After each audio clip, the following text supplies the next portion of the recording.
Hello everyone, welcome to our channel Sunshine Fortunes Education. I'm Gunjan Malhotra. I'm an overseas education consultant and I'm also a career counselor. आज का हमारा जो video है ये एक special request पे मैं वीडियो बना रहा हूँ बिकॉज लास्ट हम लोगों ने जो वीडियो यूके के वीज़ा अपडेट्स के बारे में बनाया था उसमें कुछ कमेंट्स आया था स्टूडेंट्स का कि हमारा वीज़ा एप्लीकेशन प्रोसेस अभी चल रहा है and we might get credibility interview. तो उनका क्वेश्चन था कि इस क्रेडिबिलिटी इंटरव्यू में क्या होता है, क्यों होता है। तो ये जो वीडियो है मैं पर्टिकुलरली क्रेडिबिलिटी इंटरव्यू के बारे में बना रहा हूँ। तो ये जो वीडियो है इसमें मैं आपको ये पहले बताऊंगा कि क्रेडिबिलिटी इंटरव्यू होता क्या है एग्जैक्टली। देखिए, यूके का जब आप वीज़ा एप्लीकेशन करते हैं there is a very high possibility कि आपका क्रेडिबिलिटी इंटरव्यू आए। ये पास्ट में नहीं हो रहा था। 2018 से लेकर 2020 लेट्स से सितंबर इनटेक जो था उसमें स्टूडेंट्स को क्रेडिबिलिटी इंटरव्यू के लिए कॉल नहीं आ रहा था। बट अभी रिसेंटली हम लोगों ने जो देखा है, जब से यूके की एप्लीकेशंस बहुत ज़्यादा बढ़ गई है तब से यूके गवर्नमेंट जो है इंसिस्ट कर रही है वीएफएस को कि क्रेडिबिलिटी इंटरव्यू जो है वो कंडक्ट किया जाए। अब क्रेडिबिलिटी इंटरव्यू बेसिकली क्या होता है कि ये स्टूडेंट्स की जेन्युइनिटी को चेक करते हैं। ये चेक करते हैं कि जो स्टूडेंट्स एप्लीकेशन कर रहे हैं एक्चुअली वो यूके जाकर पढ़ने लायक हैं कि नहीं, उनके डॉक्यूमेंट्स असली हैं कि नहीं, उनके जो फंड्स है वो जेन्युइन है कि नहीं। बहुत से स्टूडेंट्स ऐसे होते हैं, जैसा कि आप लोग जानते होंगे, जो फेक डॉक्यूमेंट्स लगाते हैं, जो फेक आइल्स का स्कोर कार्ड यूज़ करते हैं, which is a very very wrong thing. तो ऐसे लोगों को फिल्टर आउट करने के लिए यूके गवर्नमेंट ऐसे रूल्स वहाँ लगा रही है। एक रीज़न और होता है कि ये इंटरव्यू एक मीडियम होता है चेक करने के लिए कि स्टूडेंट को एक्चुअली पता भी है कि जिस कोर्स के लिए वो जा रहे हैं वो कौन सा है, जिस यूनिवर्सिटी में वो पढ़ने जा रहे हैं वो कौन सी यूनिवर्सिटी है, किस लोकेशन में वो पढ़ने जा रहे हैं। वो स्टूडेंट का इंटेलेक्ट चेक करती है, उसका अंडरस्टैंडिंग, उसका इंटेलिजेंस लेवल भी चेक करती है। सेम टाइम पे कम्युनिकेशन स्किल्स भी जो एम्बेसी है वो चेक करती है। तो अब आप लोग सोच रहे होंगे कि भाई ये तो सही है, बट क्रेडिबिलिटी इंटरव्यू होता क्या है, कैसे होता है, कहाँ पे होता है, मैं सारी डिटेल्स आपको बताऊंगा। फर्स्ट एंड फॉरमोस्ट देखिए, सबसे पहले आप जब यूके की वीज़ा एप्लीकेशन को सबमिट करते हो तो विद इन लेट्स से अगर आप 15 डेज़ वाली कैटेगरी में जा रहे हो तो लेट्स से कि 7 या 8th डे के बाद आपको एक ईमेल आता है। उसमें आपको इंटरव्यू शेड्यूल करने के लिए इंस्ट्रक्शंस दी गई होती है। ये जो इंटरव्यू होता है ये आपका पर्टिकुलरली वीडियो कॉल के ऊपर होता है। तो एक टाइम स्लॉट दिया जाता है जो कि लेट्स से अगर आज आपको ईमेल आया तो 24 आवर्स या 48 आवर्स के अंदर अंदर एक टाइम स्लॉट आपको दिया जाता है एंड आपको अपनी अवेलेबिलिटी उसमें कंफर्म करनी होती है। जब आप ये अवेलेबिलिटी कंफर्म कर देते हो उसके बाद आपका इंटरव्यू जो है वो शेड्यूल हो जाता है और इंटरव्यू स्टार्ट होने से कुछ टाइम पहले वो आपको कॉल करते हैं, वीडियो कॉल करते हैं एंड देन अकॉर्डिंगली आपका इंटरव्यू कंडक्ट करते हैं। अब पहले मैं आपको ये बताऊँगा कि इंटरव्यू में क्वेश्चंस कैसे पूछे जाते हैं। आपके जो टाइप्स ऑफ क्वेश्चंस हैं उसको मैं 3 पार्ट्स में डिवाइड कर दूंगा। सबसे पहले आपको मैं बताऊंगा कि जनरल टाइप के क्वेश्चंस पूछे जाते हैं। उसमें आपके बारे में पूछा जाएगा कि आप अपना इंट्रोडक्शन दो, आपका एजुकेशनल बैकग्राउंड क्या है, आपका वर्क एक्सपीरियंस क्या है, आइल्स में आपका क्या स्कोर था, और लेट्स से सेकंड क्वेश्चन ये हो सकता है कि आप यूके क्यों जाके पढ़ना चाहते हो and what is the exact reason कि आप यूके ही जाना चाहते हो, कोई और कंट्री में क्यों नहीं जाना चाहते हो।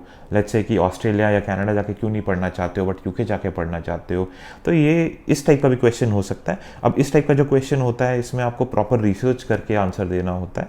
लेट्स से कि आपका जो बजट है उसके हिसाब से और आपके एलिजिबिलिटी क्राइटेरिया के हिसाब से यूके मैच करता है। यूके में जब आपने रिसर्च किया फर्दर एजुकेशन के लिए तो आपने इन यूनिवर्सिटीज़ में एप्लीकेशन की, उसमें से एक यूनिवर्सिटी से आपको ऑफर आया जो आपके बजट में थी, उसकी रैंकिंग भी अच्छी थी एंड देन आपने वो फाइनली वो चूज़ किया। तो इस टाइप से आपको आंसर देना है। इसके बाद आपसे आपके कोर्स के बारे में पूछा जाएगा। आपसे पूछा जाएगा कि भाई आपका एजुकेशनल बैकग्राउंड जो है वो इस पर्टिकुलर फील्ड में रहा है, आपका वर्क एक्सपीरियंस जो है वो इस पर्टिकुलर फील्ड में रहा है। तो आप जिस कोर्स के लिए जा रहे हो वो कोर्स आपके जो बैकग्राउंड है, educational background as well as जो प्रोफेशनल बैकग्राउंड है उससे कैसे मैच करता है, आपको वो जस्टिफाई करना पड़ेगा। लेट्स से अगर आपने इंजीनियरिंग की है या आपने अगर मैनेजमेंट रिलेटेड कोई प्रोग्राम किया और एमबीए के लिए जा रहे हो तो आप बोल सकते हो कि मेरे को करियर में एडवांसमेंट चाहिए, मेरे को प्रमोशन चाहिए और ये जो मैं कोर्स कर रहा हूँ या कर रही हूँ इससे मेरे करियर में मेरे को ग्रोथ मिलेगी। लाइकवाइज आप अपना एग्जाम्पल्स दे सकते हो। इसके अलावा फिर आपको आपके कोर्स के फ़ीस के बारे में पूछा जा सकता है। एंड आपको ये पता होना चाहिए कि आप जिस प्रोग्राम के लिए जा रहे हो उसकी ट्यूशन फ़ीस कितनी है, उसकी ड्यूरेशन कितनी है। एंड देन आपको लेट्स से कि कोई स्कॉलरशिप आपको मिली है कि नहीं, आपको उसके बारे में पता होना चाहिए। इसके अलावा आपको ये पता होना चाहिए कि आपने कितनी ट्यूशन फ़ीस पे कर दी है और आपकी कितनी ट्यूशन फ़ीस पेंडिंग है। And then course start date क्या है, कोर्स में आप कौन कौन से सब्जेक्ट्स पढ़ने वाले हो उसके बारे में आपसे पूछा जाएगा। एंड इसके अलावा अगर आपने अपना प्रोफेशनल बैकग्राउंड बताया है या अपना एकेडमिक बैकग्राउंड बताया है तो जिस पर्टिकुलर फील्ड में बताया है उससे रिलेटेड कुछ क्वेश्चंस पूछे जा सकते हैं। फॉर एग्जांपल रिसेंटली हमारी एक स्टूडेंट है, उनका मार्केटिंग का बैकग्राउंड है और वो मार्केटिंग में मास्टर्स करने के लिए जा रही हैं। तो उनका जो क्रेडिबिलिटी इंटरव्यू हुआ उसमें उनसे पूछा गया कि आप मेरे को मार्केटिंग के बेसिक्स के बारे में बताइए कि आप जो मार्केटिंग जॉब या बिज़नेस करते हो उसमें क्या क्या आपकी डेली रिस्पॉन्सिबिलिटीज़ रहती है। तो उन्होंने उसको एक्सप्लेन करके बताया। तो लाइकवाइज आपको पता होना चाहिए कि आपका बैकग्राउंड जो रहा है, जो आप अपना बैकग्राउंड डिस्क्लोज कर रहे हो उसकी इंट्रिकेसीज क्या है, बिकॉज ये क्रेडिबिलिटी चेक हो रही है तो they will go in details. तो you have to be confident while you are answering the questions. इसके अलावा फिर जब आप वहाँ पे इंटरव्यू अटेंड कर रहे होते हो वीडियो कॉल पे, तब आपसे क्रेडिट्स के बारे में भी पूछा जाएगा कि आपका जो कोर्स है वो कितने क्रेडिट्स का है, आपको ये इन्फॉर्मेशन भी होनी चाहिए। एंड देन आपसे ये पूछा जाएगा कि जब आप यूके जाते हो तो वहाँ जाके आप कहाँ रहने वाले हो, किस एड्रेस पे रहने वाले हो। एंड आपका कोई रिलेटिव है क्या जो यूके में रहता है, कोई फ्रेंड्स या फैमिली मेम्बर है जो यूके में रहता है। एंड देन आपसे पूछा जाएगा कि आप ट्रैवल कैसे करोगे, आपने कोई एकोमोडेशन अरेंज की है या देखी है।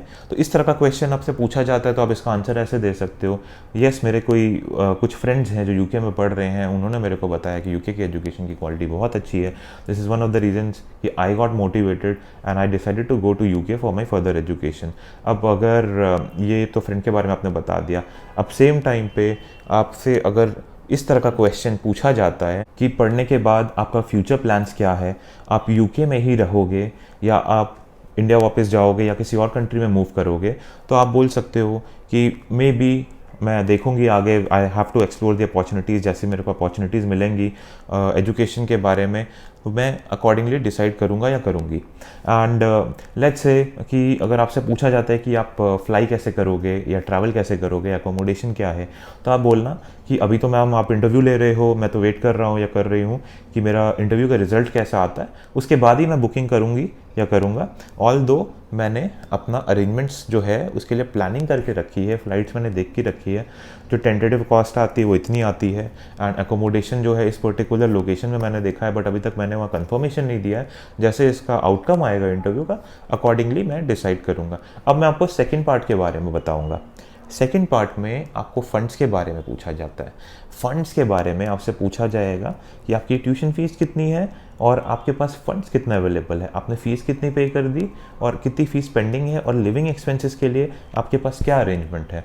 फ़ंड्स आप किस तरह शो कर रहे हो, आप सेविंग बैंक अकाउंट में शो कर रहे हो या एजुकेशन लोन के फॉर्म में शो कर रहे हो या एफडी के फॉर्म में शो कर रहे हो, आपको एक एक डिटेल पता होनी चाहिए। आजकल क्या होता है कि जो स्टूडेंट्स हैं, particularly if you talk about Punjab and Haryana region, वहाँ स्टूडेंट्स को ज़्यादा आइडिया नहीं होता, they are very much dependent upon the consultants अपने हिसाब से चलते हैं एंड स्टूडेंट्स को मतलब एंड तक कुछ आइडिया नहीं होता।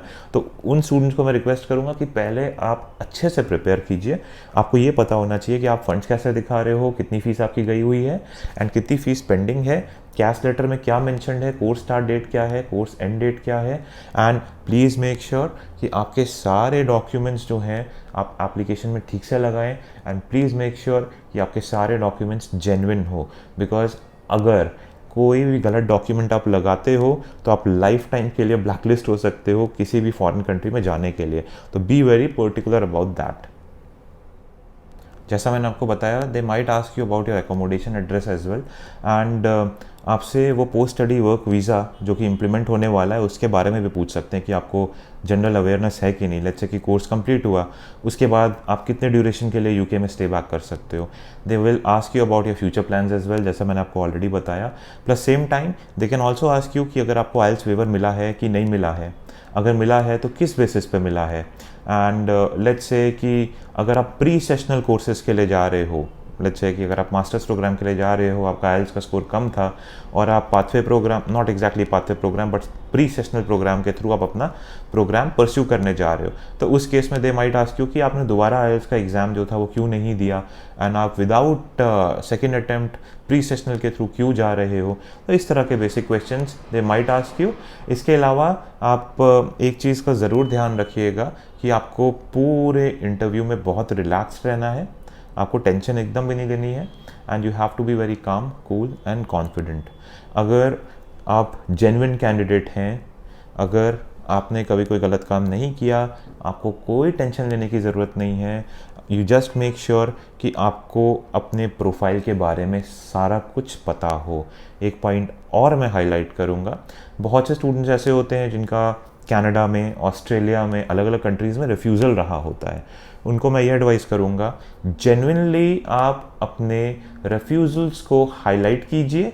रीज़न बीइंग यूके गवर्नमेंट के पास वो डिटेल्स आ जाती हैं और कितने रिफ्यूज़ल्स आए, किस रीज़न से आए, किस तरह के वीज़ा कैटेगरी में आए, आपको वो भी जेन्युइनली बताना चाहिए।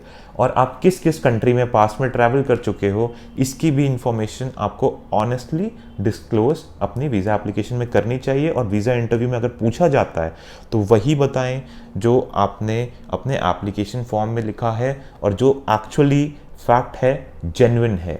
तो आई होप कि मेरा जो वीडियो है आपको बहुत हेल्प करेगा, बिकॉज अभी बहुत से स्टूडेंट्स हैं जो वीज़ा एप्लीकेशन कर रहे हैं एंड बहुत से स्टूडेंट्स हैं जिनका बहुत जल्दी ही इंटरव्यू कॉल आने वाला है। सो आई होप कि आप लोग बहुत अच्छे से अपने इंटरव्यू को अटेंड करेंगे और बहुत अच्छा परफॉर्म करेंगे। टेंशन लेने की कोई ज़रूरत नहीं है। I wish you all the best and I request you कि अगर आपने अभी तक हमारे इस चैनल को सब्सक्राइब नहीं किया है तो प्लीज़ इसे सब्सक्राइब करें, नीचे दिए हुए बेल आइकन को भी हिट करें। कोई भी क्वेरी हो then you can feel free to contact us during our office hours 10 AM से लेकर 7 PM मंडे से Saturday. You can contact us through Instagram as well. अगर आपने हमारा इंस्टाग्राम का जो पेज है उसको अभी तक फॉलो नहीं किया तो वो भी फॉलो कर लीजिए। फेसबुक पेज भी हमारा जो है आप उसको लाइक कीजिए। आप हम लोगों को फेसबुक पेज के थ्रू भी कॉन्टैक्ट कर सकते हो।